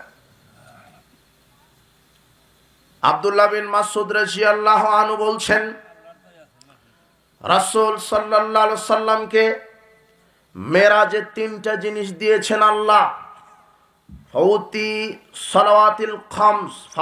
সালাওয়াতিল খামস, 3টা জিনিসের মধ্যে 5 ওয়াক্ত সালাত আল্লাহ মেরাজে মেহমান হিসেবে নবী সাল্লাল্লাহু আলাইহি সাল্লামকে নিয়ে গিয়ে দিয়েছেন উপহার, হাদিয়া 5 ওয়াক্ত সালাত। 2 খাওয়াতিমা সূরাতুল বাকারা, কোরআন মাজিদের শুরু থেকে শেষ পর্যন্ত প্রত্যেকটা আয়াত জিবরাইল আমিনের মাধ্যমে দুনিয়ার উপরে রাসূল সাল্লাল্লাহু আলাইহি ওয়াসাল্লামের উপরে নাজিল হয়েছে। কিন্তু আশ্চর্য 2টা আয়াত আছে কোরআন মাজিদে, আশ্চর্য 2টা আয়াত আছে কোরআন মাজিদে। রাসূল সাল্লাল্লাহু আলাইহি ওয়াসাল্লাম বলছেন আমাকে আল্লাহ সেই 2টি আয়াত দিয়েছেন মেরাজে গিয়ে। সেই 2টা আয়াত হলো সূরা বাকারার সেই 2টি আয়াত, মান কারাহুমা লাইলাতান কাফাতাহু। রাসূল সাল্লাল্লাহু আলাইহি ওয়াসাল্লাম বলছেন কেউ যদি সূরা বাকারার শেষ 2টি আয়াত রাতে পড়ে ঘুমিয়ে যায়, তাহলে এই 2টি আয়াতই তাকে জান্নাতে নিয়ে যাওয়ার জন্য যথেষ্ট হবে। রাতে ঘুমানোর সময়তে 2টা আয়াত তেলাওয়াত করে ঘুমাবেন। রাসূল সাল্লাল্লাহু আলাইহি ওয়াসাল্লাম বলছেন ইন্না সূরাতাম মিনাল কোরআনে 30 আয়াত, কোরআন মাজিদে 30 আয়াত বিশিষ্ট একটা সূরা আছে, শাফাত লিরাজুলিন হাত্তা গুফরা লাহু। এই সূরাটি বিচার মাঠে এক ব্যক্তির ব্যাপারে সুপারিশ করবে, আল্লাহ এই সূরার সুপারিশ করে তাকে ক্ষমা করে দিবেন। ওয়াহিয়া তাবারাকাল্লাযী বিয়াদিহিল মুলক, সেটা হলো সূরা মুলক। সূরা মুলক যদি কেউ দিনে রাতে বেশি বেশি তেলাওয়াত করে, তাহলে সূরা মুলক একাই যথেষ্ট জান্নাতে নিয়ে যাওয়ার জন্য। এক একটা সূরার এক একটা ক্ষমতা আল্লাহ দিবেন বিচার মাঠে। বিচার মাঠে সূরা বাকারা আর সূরা আলে ইমরান আল্লাহর সাথে ঝগড়া করবে। কার সাথে ঝগড়া? বুঝেন না মনে হয়, দেখেন না 2জন লোক লেগে গেছে রাস্তায়, আপনার স্ত্রী আর একটা মহিলার সাথে লেগে যায়, তখন ঝগড়া বুঝেন না? এ ওকে গালি দেয়, ওকে, মানে ঝগড়া কেউ কাউকে ছাড় দিবে না। ঠিক আল্লাহর সাথে 2টা সূরা তুহাজ্জান ঝগড়া করবে। আল্লাহ বলবেন এই লোকটাকে আমি জাহান্নামে দিব। সূরা বাকারা আর সূরা আলে ইমরান বলবে না, এরা আমাকে তেলাওয়াত করেছে, আপনি জাহান্নামে দিবেন মানে? আল্লাহ বলছেন না আমি দিব, আমার জান্নাত জাহান্নাম আমি দিব, তোমাদের কি? তখন আবার না না, এরা আমাকে তেলাওয়াত করেছে, আর আপনি বলেছেন কোরআন যে তেলাওয়াত করবে কোরআন সুপারিশ করবে, কাজে আমাদেরকে এরা তেলাওয়াত করেছে, এদেরকে রাতে ঘুমাতে দিইনি, এরা রাত জেগে কোরআন তেলাওয়াত করেছে, বিশেষ করে সূরা বাকারা আলে ইমরান আমাদেরকে বেশি বেশি পড়েছে। তখন আল্লাহ বলবেন ঠিক আছে যাও, তোমাদের সুপারিশ কবুল করা হলো, জান্নাতে নিয়ে চলে যাও। সুবহানাল্লাহ বলার জন্য হাদিস বলা হয়নি, মানে পড়তে হবে। পড়বেন কখন? টিভি দেখবেন, মোবাইল দেখবেন, পতিতালয়ের নারী দেখবেন, না পড়বেন? বুঝেননি কথা? খালি আপনি তো খাওয়ার পায়খানা করা নিয়ে ব্যস্ত আছেন। কিভাবে আপনি রড খাড়া করে রেখেছেন, আর এক তালা দিবেন। বুঝেননি কথা? কোরআন পড়ে কে? কোরআন পড়ে কে? আপনার মেয়েটা বয়ফ্রেন্ড নিয়ে ব্যস্ত আছে, ও দেহ ব্যবসা নিয়ে ব্যস্ত, আপনার মেয়ে রূপচর্চা নিয়ে ব্যস্ত, আর আপনার ছেলেটা গাঁজা খাওয়া নিয়ে ব্যস্ত। আর আপনি সুদের অঙ্ক নিয়ে ব্যস্ত। কোরআন পড়বেন কখন আপনি? কোরআন তো আপনার জন্য এসেছে। ইহুদি খ্রিস্টান হাত দিয়ে কোরআন পুড়িয়ে ফেলে, আর মুসলিম অন্তর দিয়ে কোরআনকে কবর দিয়ে দিয়েছে। ওরা পড়তেই চায় না, এমনিতেই তাকে সাজিয়ে রেখেছে, কাপড় দিয়ে সাজিয়ে রাখে কোরআন। কোরআন পড়ার জন্য এসেছে। বাকারা, আলে ইমরান বেশি বেশি পড়তে হবে, সূরা মুলক বেশি বেশি পড়তে হবে। রাসূল সাল্লাল্লাহু আলাইহি ওয়াসাল্লাম বলছেন, সাহাবারা তোমরা কি দৈনিক প্রত্যেক রাত্রে 10 পারা কোরআন পড়তে অক্ষম? বলছে কিভাবে? রাসূল বলছেন, কুল হুয়াল্লাহু তাদিলু সুলুসুল কোরআন। কেউ যদি তোমাদের একবার ইখলাস পড়ে, তাহলে আল্লাহ তাকে 10 পারার নেকি দিবেন। 3 বার পড়লে 30 পারার নেকি হবে। রাসূল সাল্লাল্লাহু আলাইহি ওয়াসাল্লাম বলছেন, কেউ যদি মান কারা কুল হুয়াল্লাহু আহাদ হাত্তা ইখতিমাহা 10 মাররাত, কেউ যদি সূরা ইখলাস 10 বার পড়ে শুরু থেকে শেষ পর্যন্ত, কেউ যদি সূরা ইখলাস 10 বার পড়ে শুরু থেকে শেষ পর্যন্ত, বানাল্লাহু লাহু কসরান ফিল জান্নাহ, এই 10 বার সূরা ইখলাস পড়ার কারণে তার জন্য আল্লাহ জান্নাতে প্রাসাদ নির্মাণ করে দিবেন। এগুলো আপনাকে পড়তে হবে, তাহলে জান্নাত হবে। বিচার মাঠে কয়েকটা জিনিস আপনার ব্যাপারে সুপারিশ করবে, তার একটা হলো কোরআন, 2 হলো আপনার হাতের আঙুল। এই হাতের আঙুলে তাসবিহ যারা গণনা করে, সুবহানাল্লাহ, আলহামদুলিল্লাহ, লা ইলাহা ইল্লাল্লাহ, এই হাতের আঙুল আপনার ব্যাপারে সুপারিশ করবে। 3, হাজার আসওয়াদ, কালো পাথর, যারা হজ করতে গিয়ে কালো পাথরকে চুম্বন দিয়েছে, এরা বিচার মাঠে সুপারিশ করবে। কয়েকটা জিনিস আপনার সুপারিশ করবে। আর একটা কি? সিয়াম। সিয়াম আল্লাহর কাছে বলবে, আল্লাহ সারাদিন একে না খেয়ে রেখেছিলাম, পাপ কাজ থেকে বাঁচিয়ে রেখেছিলাম, কাজেই লোকটা কষ্ট করে আমাকে পালন করেছে, আমার সুপারিশ কবুল করেন। তখন আল্লাহ বলবেন, ঠিক আছে সিয়াম, তোমার সুপারিশ কবুল করা হলো, লোকটাকে জান্নাত দেওয়া হলো। তো সিয়াম রাখলে তো সুপারিশ করবে, কোরআন পড়লে তো সুপারিশ করবে, কোরআন অনুযায়ী আমল করলে তো কোরআন সুপারিশ করবে। আপনি দিন রাত 24 ঘন্টা যেই কর্ম করেন, কোরআন হাদিসের সাথে কোনো সম্পর্ক নাই। সালাত নাই, সিয়াম নাই, হালাল নাই, হারাম নাই, আপনি শুধু অর্থনীতির সাথে জড়িত। আপনার সিগারেট, বিড়ি, বা জর্দা ছাড়া দিনই পার হয় না, তো আপনার জন্য সুপারিশ করবেন নাকি? কোরআন পাগল হয়নি, আপনি পাগল হলেও অন্তত কোরআন পাগল নয়। আপনি পাগল হলেও ইসলাম পাগল হয়নি, অত সহজ নয়। হারামখোরের ইবাদত কবুল হবে না। এই যে যারা জর্দাখোর, বিড়িখোর, ইয়াবাখোর, ঘুষখোর, সুদখোর, হারামখোর, এরা যে এত খারাপ, এরা কুকুর সিগারের চাইতে খারাপ। এদের দেহ খারাপ, এদের শরীর খারাপ, এদের রক্ত হারাম, এদের দেহ হারাম, এদের জীবিকা নির্বাহ হারাম, এদের উপরে জান্নাতও হারাম। এদের জন্য দোয়া করাও হারাম, হারামখোরের জন্য দোয়া করাও হারাম। তো কোরআন সুপারিশ করবে, গাঁজা খেলে সুপারিশ করবে, তাই না? সুদের সাথে জড়িত থাকলে কোরআন সুপারিশ করবে, কোরআন অনুযায়ী আমল করলে কোরআন সুপারিশ করবে। বুঝেননি কথা? আপনি এক দল করেন, আর এক দলের কাছে গিয়ে সাহায্য চাইলে দিবে? তো কোরআনের সাথে সম্পর্ক নেই, তো কোরআন আপনার সুপারিশ করবে? এটা হয়? জি না। এই জন্য উপস্থিত বৈঠকের মুসলিম দিন ভাই বোন, কোরআন তেলাওয়াত করেন, হালাল হারাম বিবেচনা করেন। বলছিলাম যে আল্লাহকে ডাকার সবচাইতে বড় মাধ্যম হচ্ছে সালাত। যে ব্যক্তি কালেমা শাহাদাত পাঠ করে ঈমান আনবে, তার উপরে প্রথম কাজ হলো 5 ওয়াক্ত সালাত। তাকে 5 ওয়াক্ত সালাত আদায় করতে হবে। রাসূল সাল্লাল্লাহু আলাইহি ওয়াসাল্লামকে আল্লাহ সুবহানাহু ওয়া তাআলা মেরাজে গিয়ে 3টা জিনিস দিয়েছেন। তার একটা হলো 5 ওয়াক্ত সালাত, 2 সূরা বাকারার সেই 2টা আয়াত। 3 নাম্বার যেটা দিয়েছে, রাসূল সাল্লাল্লাহু আলাইহি ওয়াসাল্লামকে বলছেন, আল্লাহ শোনো, তোমার উম্মতের যারা শিরক না করে আমার কাছে আসবে, আমি তাদেরকে ক্ষমা করে জান্নাত দেব। কিন্তু শিরক করলে হবে না, মূর্তি পূজা করলে হবে না, খাম্বার সামনে নিরাপত্তা পালন করলে হবে না, মূর্তিকে স্যালুট দিলে হবে না, মূর্তিকে মালা পরালে হবে না, মানুষের তৈরি করার কোনো দিবসকে মূল্যায়ন করলে হবে না। জি না, একটা দিন কল্যাণ অকল্যাণ আনতে পারে না, কল্যাণ অকল্যাণ কে আনতে পারে? আল্লাহ। তুমি বলছো কেন হ্যাপি নিউ ইয়ার? তুমি বলনি, তুমি তো মুসলিম। এসো হে বৈশাখ। অবস্থা জটিল কঠিন। মুসলিমরা আজকে বিজাতিদের নীতি অবলম্বন করছে, ওটা হিন্দু বিজাতিদের কাজ, ইহুদি খ্রিস্টানের কাজ। এসো হে বৈশাখ বলবে, হ্যাপি নিউ ইয়ার বলবে। তুমি তো মুসলিম, তুমি ওগুলোর মুখে লাথি মারবে, পেশাব করে দিবে, পায়খানা করে দিবে, ওর সাথে তোমার সম্পর্ক নেই।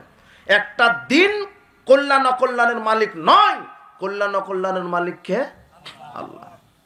তুমি 31st নাইট পালন করলে, তুমি পহেলা বৈশাখ পালন করো, তুমি বিশ্ব বেহায়া দিবস পালন করো, আবার তুমি বলো যে আমার জান্নাত হবে, তোমার মতো নিমুখ হারামখোর নাফরমানের জান্নাত হবে না। তুমি বিচার মাঠে না গেলে বুঝতে পারবে না আল্লাহ কি জিনিস, তুমি আল্লাহকে চিনো না। আল্লাহ বলছেন আমি যেভাবে শাস্তি দিব ওইভাবে কেউ দিতে পারবে না। আল্লাহ বলছেন আমি যেভাবে দড়ি দিয়ে বাঁধবো ওইভাবে কেউ বাঁধতে পারবে না। আমি যেভাবে মানুষকে কষ্ট দিব ওরকম কষ্ট কেউ দিতে পারবে না। আমি যেভাবে জাহান্নামে শাস্তি দিব ওরকম শাস্তি কেউ দিতে পারবে না। আল্লাহর ধরা বড় কঠিন। আল্লাহ জালেমকে, পাপীদেরকেই ছেড়ে দেন বেশি। আপনি অদৃষ্ট হয়ে বলছেন আরে লোকটার মরণ হয় না কেন, এত অত্যাচার আর সহ্য করা যাচ্ছে না, ও মরে না কেন, মরে না কেন? আল্লাহ বলছেন দেখি ও কত দূর অত্যাচার করতে পারে, দেখি। যখন একবার যাকে ধরবেন আর ছাড় দিবেন না। ফেরাউনকে সময় দিয়েছিলেন 400 বছর। কত বছর? 400 বছর। তো যখন ধরেছে তখন মনে আল্লাহ ছেড়ে দিয়েছিলেন, তাই না? নমরুদকে সময় দিয়েছিলেন 400 বছর, তো যখন ধরেছেন তখন আর ছাড়। কারণকে সময় দিয়েছিলেন, যখন ধরেছেন তখন আর ছাড় দেয়নি। আপনিও মনে করেন না যে কি ব্যাপার, যখন আপনাকে ধরবেন তখন আর ছাড় হবে না। এই জন্য জীবন হায়াত থাকতেই সংশোধন হয়ে যান। বিচারের মাঠ বড় কঠিন, বিচারের মাঠ বড় কঠিন। বলছিলাম সালাত, এবারে একটু লক্ষ্য করেন সালাতের গুরুত্বটা কত বড়। ইবনে ওমর রাদিয়াল্লাহু আনহু বলছেন রাসূল সাল্লাল্লাহু আলাইহি ওয়াসাল্লাম বলেছেন বুনিয়াল ইসলাম আলা খামসিন, ইসলামের খুঁটি হলো 5টি। 1 কালেমায়ে শাহাদাত, 2 সালাত, 3 সিয়াম, 4 যাকাত, 5 হজ। এই 5টা নিয়ে হলো মুসলমানিত্ব, এই 5টা হলো ইসলাম। কিন্তু 5টার সব কিছু একটা মুসলমানের জন্য আল্লাহ ফরজ করেননি। 5টা নিয়ে ইসলাম ঠিক আছে, কিন্তু 5টার কোনোটা গরিবের উপরে ফরজ, কোনোটা শুধু ধনীদের উপরে ফরজ। তার একটা হলো হজ, ভ্যান চালকের উপরে হজ ফরজ, তাই না? ভিক্ষুকের উপরে ফরজ, ভিক্ষা করবে হজে যাবে, তাই না? কার উপরে হজ ফরজ? ধনীদের, যাদের সামর্থ্য আছে তাদের। মাসে 2 বার করে নাকি? মাসে 10 বার, বছরে জীবনে একবার। হ্যাঁ, জীবনে একবার। ধনীদের ওপরেই ফরজ, তাও জীবনে মাত্র একবার। যাকাত, ভিক্ষুকের উপরে যাকাত ফরজ নয়, যাকাত ধনীদের উপরে ফরজ। তারা 1 বছরে নেশাব পরিমাণ সম্পদ জমা থাকলেই 7.5 ভরি স্বর্ণের যদি 6-7 লক্ষ টাকা তার কাছে জমা থাকে, তাহলে তাকে হিসাব মূল্যে শতকরা 2.5 টাকা জাকাত দিতে হয়। ধনী মানুষের জাকাত দিতে হয়, তাও বছরে একবার হিসাব করে জাকাত দিলেই চলে। জাকাত শুধু ধনীদের উপরে ফরজ, গরিবের উপরে নয়। হজ ধনীদের উপরে ফরজ, গরিবের উপরে নয়। কালেমা শাহাদাত যদি কেউ একবার পড়ে জীবনে, আর মরা পর্যন্ত কেউ যদি শিরক না করে কালেমা শাহাদাত পড়ার পরে যদি সে ফরজ ইবাদত করে, একবার কালেমা পড়লেই তার জন্য জান্নাত হবে, 2 বার পড়তে হবে না। তার মানে একবার কালেমা শাহাদাত পড়লেই জান্নাত হয়, বারবার শতবার পড়ার প্রয়োজন নাই। পড়েন, প্রয়োজন নাই বলছি না, নিষেধ করছি না, পড়েন না। তবে বোঝাতে চাচ্ছি যে কেউ যদি একবার কালেমা শাহাদাত পাঠ করে ঈমান আনে, আর কেউ যদি মরা পর্যন্ত শিরক না করে, তার জন্য জান্নাত হবেই, বারবার না পড়লেও। কিন্তু আরেকটি খুঁটি হলো সিয়াম। সিয়ামও সবার উপরে ফরজ করেননি, সিয়ামের বিকল্প আছে।